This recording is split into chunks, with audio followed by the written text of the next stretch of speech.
KFC Unlimited Buffet or Tabi Hoday. Kung sa madaling salita, kumbaga sa atin ay eat all you can. O, narinig niyo na ba na may ganyan dito sa Tokyo? Sa mga nagpaplanong pumunta gamit ang Google Map, malapit lang po sila sa Minami Machida Granbury Park Station. Mabuti na lang talaga at uso na ang Google Map sa panahon natin ngayon. Pero napunta ka pa rin sa maling tao. Medyo tinanghali na nga nang gising ang lola nyo mga Inday dahil napuyat na naman ako sa maling tao kagabi. Mabuti na lang talaga pagpunta ko doon sa KFC ay hindi masyadong matao sa densya ngayon, hindi siksikan kaya laban Japan. Medyo matagal na rin akong hindi nakasakay ng densya dito sa Japan. Paano ba naman kasi yung trabaho ko sobrang lapit lang din sa bahay dahil sa takot kong mali. At pagdating ko nga dito sa station ay nakasalubong ko itong si Snoopy. O, diba? In fairness din, Day, ang ganda ng Grand Park, ano yan? Ang Granbury Park Station nila. Yung lugar nga pala parang feeling ko pasyalan ng mga mayayaman. So pagdating ko nga dito sa KFC, medyo nalito pa ako sa daan. So, hindi ko naman kasi alam saan ang bandang entrance. So, pagpasok ko nga pala, nakabungangad kaagad itong menu nila na display. At talagang may nakalagay na Tabi Hoday. So, ito nga pala yung presyo ng Tabi Hoday nila. For adult is 3,080 yen. For student is 1,280. At para sa mga bata is 540. Medyo may kamahalan nga pala pag nag-dinner na kayo dito. So, first, kukuha tayo ng priority number natin. Ay, sana all priority. Mabuti na lang at after lunch na ako dumating dito. Alas 3 na nga pala dito ng hapon. May nabasa kasi akong reviews na 3 hours daw siyang naghintay bago siya nakakain dahil sa dami daw ng kumakain dito. Medyo nagtaas na rin pala sila ng presyo dahil dati silang 2,480 yen. Ngayon tag 3,080 na. So hindi naman ako nahirapan hanapin talaga yung location ng KFC. Thank you Google Map. Good for 80 minutes nga pala ang buffet. Hindi naman ako masyadong naghintay ng matagal dahil tinawag kaagad ako ng waiter at ginaid na ako hanggang doon sa table ko. So pagdating mo nga pala sa table, may dalawang bucket dyan na nakalagay. Dyan daw ilalagay yung mga buto-buto. So ang nagustuhan ko dito sa KFC Unlimited Buffet ay makakapili ka mismo kung anong part ng chicken ang gusto mo. So kumuha muna ako ng mga 3 hiwa lang naman dahil diet ako, charot.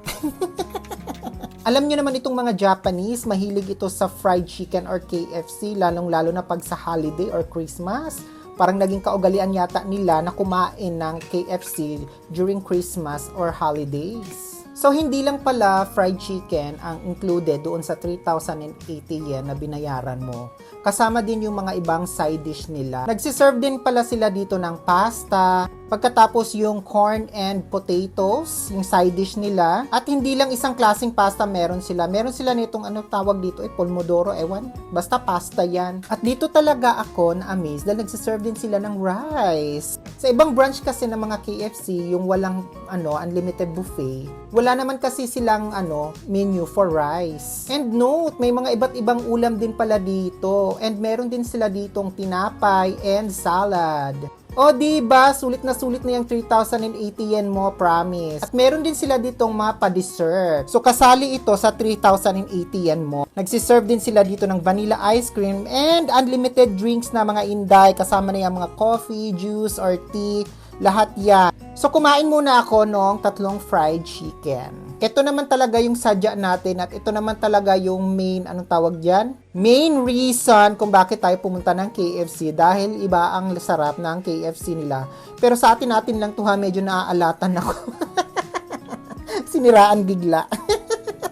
So pagkatapos kong kumain ng fried chicken, kumuha naman ako na itong pasta at saka yung glaze na, glaze na potato. In fairness ha, ang paborito ko dyan, yung glaze na potato, masarap, promise. Pagkatapos kumuha naman ako ng iba nilang side dish. Konti lang kinuha ko mga Inday dahil gusto ko lang talagang tikman. So kumuha ulit ako ng paborito ko, ang glazed potato. Meron silang pancake, may nuggets, and salad. Medyo nakalimutan kong kumuha ng sauce ng pancake dyan. Pero yung pancake, masarap pa rin kahit walang sauce, I promise. And the croissant, ang sarap, I swear.